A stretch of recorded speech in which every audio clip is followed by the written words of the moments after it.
नमस्कार। इस समय हमारे साथ इंद्रजीत बेरी मौजूद हैं। बेरी कॉन्स्टिट्यूंसी से ताल ठोक चुके हैं। आखिर में राजनीति में आने की वजह क्यों थी, और जाहिर सी बात है बिसान से हालिया में सरपंच भी हैं जनाब। सरपंच से विधायक की दौड़, आखिर में कारण क्या रहा? सबसे पहले हमें बताएं कि राजनीतिक मंशाएं बढ़ती है, लेकिन सरपंच से जिला पार्षद होता है, जिला परिषद होता है, लेकिन उसके बाद भी लगातार कहीं ना कहीं आप विधायक के तौर पर हैं। उसको किस तरह से देखते हैं, आप बताइए। देखो पत्रकार महोदय, मैं 25 साल से अपना बेरी मतलब अपने बिजनेस के लिए बाहर काम कर रहा था, और 25 साल में जो हमने यहाँ पर देखा है, जो अपने कॉन्स्टिट्यूंसी में जो उसका इतना बुरा हाल है कि उसको देख के हमने इस राजनीति में उतरना पड़ रहा है उसके सुधार के लिए। कि आज तक 25 साल हमारे विधायक जी यहाँ पर 25 साल से कंटिन्यू हैं, उन्होंने बेरी के लिए क्या किया। मैं उन अगर बेरी की बात करें तो बेरी को आप किस तरह से देखते हैं कि लगातार एक ही विधायक कई सालों से हैं, कई योजनाओं से हैं, तो क्या लगता है कि उन लोगों ने विकास नहीं कराया? हालांकि मैं अगर बात करूं कांग्रेस पार्टी से हैं, वो लगातार कहते हैं कि हम लोगों ने विकास कराए हैं, और आप यूँ कह रहे हैं कि बेरी का कोई विकास नहीं हुआ जनाब। बेरी का विकास नहीं किया, रोहतक का विकास किया। बेरी का कोई विकास नहीं किया। बेरी में विकास के नाम पर खाली दारू की फैक्ट्री लगाई जो नशा बढ़ता है, और तो कोई विकास नहीं किया।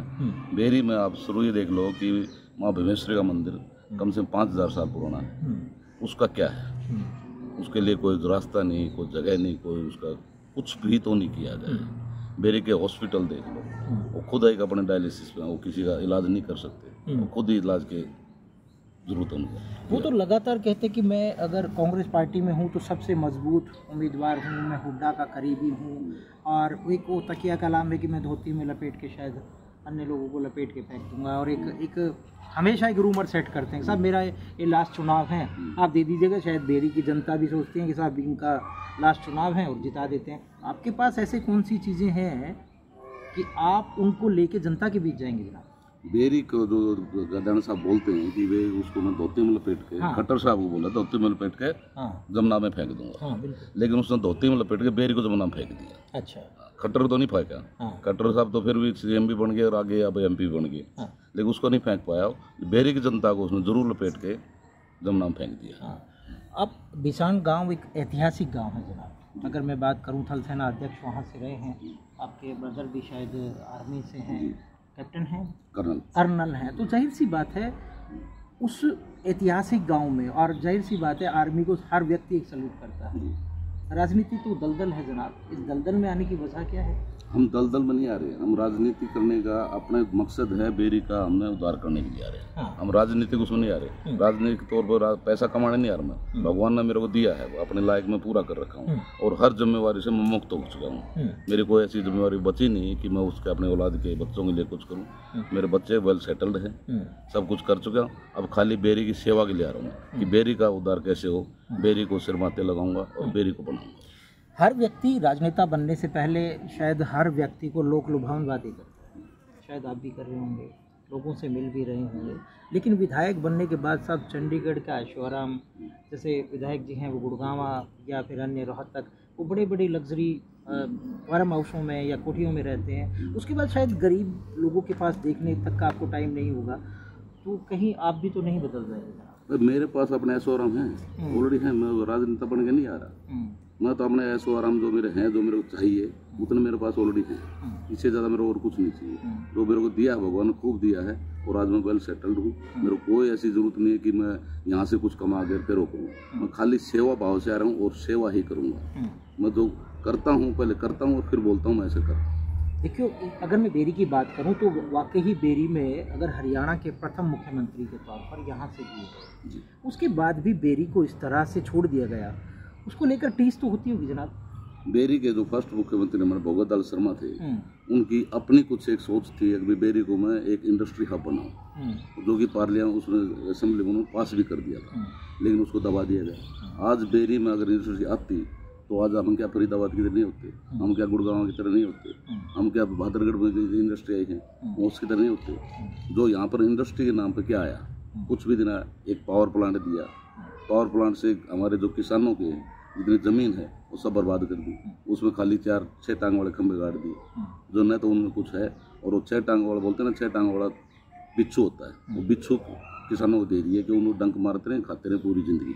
आपने एक चीज़ बड़ी अच्छी से याद दिला दी कि जो किसानों के ये जो 6 टांग वाले बिच्छू हैं वो निकाल दिए, उसका मुआवजा भी लोगों को नहीं दिया गया कांग्रेस राज में। अब तो शायद उन्हों को दे दिया, वो भी शायद कम है, उसको भी शायद आपको पता हो। मैं मुआवजा तो पहले आया है, मिला नहीं है, लेकिन आया ज़रूर है। कोई भी इंडस्ट्री अगर कोई भी अपना काम करती है तो खेतों में अगर मेरा ज़मीन है, मेरी ज़मीन 6 इंच तो किसान की है ना, उसके नीचे मान सकते हैं भाई, उसके नीचे हम किसान कुछ नहीं कर सकता। तो 6 इंच के ऊपर जो हमारे लगा दिए, हमारा ख़त्म कर दिया ना, तो उस 6 इंच का मुआवजा क्यों नहीं मिला? मिला है, किसी को मिला है, लेकिन किसान को नहीं मिला। किसी को मिला है, यानी जाहिर सी बात है कि वो बीच में एक जो ब्रेकर था वहाँ तक रह गया। बस बेरी ने 10 साल सरकार के देखे, 10 साल विपक्ष के भी देखे। हुड्डा साहब थे तब शायद यही विधायक थे, उसके बाद भी बेरी को बैकवर्ड कर दिया गया, विकास नहीं हुआ। आखिर कारण क्या रहा जनाब? क्या उनकी सोच नहीं थी क्या बेरी को विकास करा? जिस बेरी ने उन्हें विधायक बनाया, उनको विधानसभा स्पीकर की कुर्सी तक पहुंचाया, उसके बाद भी बेरी को शायद इग्नोर क्यों कर दिया जनाब? उन्होंने अपना विकास किया है, जो विधायक जी ने अपना विकास किया है। अपने लिए तो स्विमिंग पूल बनाए हैं ऐशो आराम के लिए, अपने लिए कोठियाँ बनाई हैं सेक्टरों में, गुड़गांव में, रोहतक में। गांव में क्या है, गांव में एक अच्छा खास पार्क बनाया है, उसमें फार्म हाउस बनाया है, फार्म में अच्छे फलदार पेड़ लगाए हैं जो और कहीं नहीं होंगे, उसने अपने उसमें लगाए हैं, अपने लिए विकास किया है। आप इतने मजबूत उम्मीदवार हैं क्या जनाब कि भाजपा है और उसके बाद कांग्रेस पार्टी है, क्या आप निर्दलीय इन दोनों मजबूत पार्टियों को टक्कर दे पाएंगे? मैं इन दोनों पार्टियों को जूते ही नोक पर रखता हूँ। मेरे किसी पार्टी मतलब नहीं, मैं अपने दम पे है और अपने भाइयों के लिए, अपने बेरी के लिए, उनके लिए लड़ूंगा। अगर एक मैसेज कन्वे करना हो कि बेरी के पब्लिक को, क्या मैसेज कन्वे करेंगे? बेरी का मैसेज ये करूँगा कि जो आज इनके साथ हुआ है, अत्याचार हुआ है, इनको अछूत रखा गया उसी से, मैं उनको सब चीज़ दिलाऊंगा। बात करने के लिए शुक्रिया। Thank you. ये थे इंद्रजीत बेरी और उन्होंने साफ तौर पर बताया कि जो हालिया के विधायक हैं उन्होंने बेरी का विकास नहीं, अपना विकास करा।